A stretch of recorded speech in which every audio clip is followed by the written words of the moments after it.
నగరంలో కురుస్తున్న వర్షాల ప్రభావంతో పురాతన బిల్డింగ్స్ కూలుతున్నాయి. పాత ఇండ్ల గోడలు నాని కూలిపోతున్నాయి.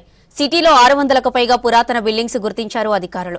ఇదివరకే పాత ఇండ్ల ఓనర్లకు కూల్చివేయాలని నోటీసులు ఇచ్చారు జీహెచ్ఎంసీ అధికారులు.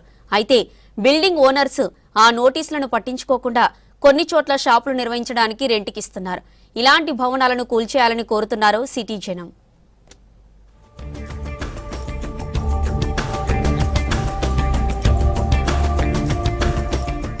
హైదరాబాద్ లో కురుస్తున్న భారీ వర్షాలకు పురాతన ఇండ్లు కూలుతున్నాయి. పాత ఇండ్లను కూల్చేయాలని ఇదివరకే జీహెచ్ఎంసీ అధికారులు బిల్డింగ్స్ ఓనర్కు నోటీసులు ఇచ్చారు. అయినా ఇళ్ల యజమానులు పట్టించుకోవట్లేదంటున్నారు బల్దియా అధికారులు. గ్రేటర్ హైదరాబాద్ లో 600లకు పైగా ఓల్డ్ బిల్డింగ్స్ ను గుర్తించారు అధికారులు.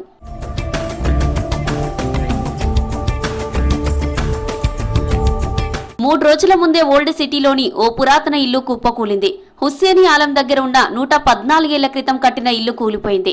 ఆ ఘటన మరొక ముందే బేగం బజార్లోని మరో పురాతన బిల్డింగ్ కూలింది. ఈ రెండు సంఘటనలు జరిగినప్పుడు ఇళ్లలో ఎవరూ లేకపోవడంతో ప్రాణాపాయం తప్పింది.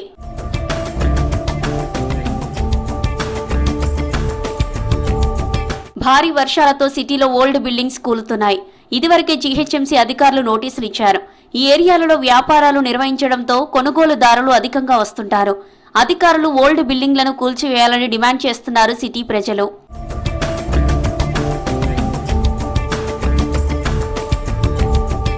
నిజాంల కాలంలో నిర్మించిన చాలా ఇండ్లు ఓల్డ్ సిటీలో ఉన్నాయంటున్నారు స్థానికులు. ఒక్క పాత బస్తీలోనే 200లకు పైగా ఉండగా గ్రేటర్ హైదరాబాద్ లో మొత్తం 600లకు పైగా పురాతన భవనాలున్నాయని అధికారుల లెక్కలు చెబుతున్నాయి. జీహెచ్ఎంసీ అధికారులు వాటిని గుర్తించి చర్యలు తీసుకోవడంలో నిర్లక్ష్యం చేస్తున్నారని ఆరోపిస్తున్నారు స్థానికులు. ఓల్డ్ బిల్డింగ్ యజమానులకు నోటీసులిచ్చి వదిలేశారంటున్నారు ప్రజలు.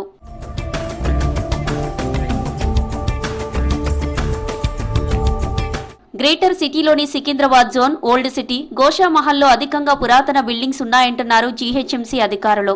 బల్దియా అధికారులు ఓల్డ్ బిల్డింగ్స్ ఓనర్స్ కు కూల్చేయాలని నోటీసులు ఇచ్చారు. అయితే వాటిని డీమాలిష్ చేయడానికి ఇంటి యజమానులకు కొంత సమయం ఇచ్చారు.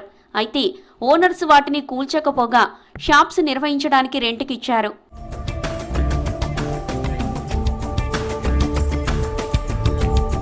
వర్షాలతో గోడలు నానిపోయి పురాతన ఇండ్లు కూలిపోతున్నాయి.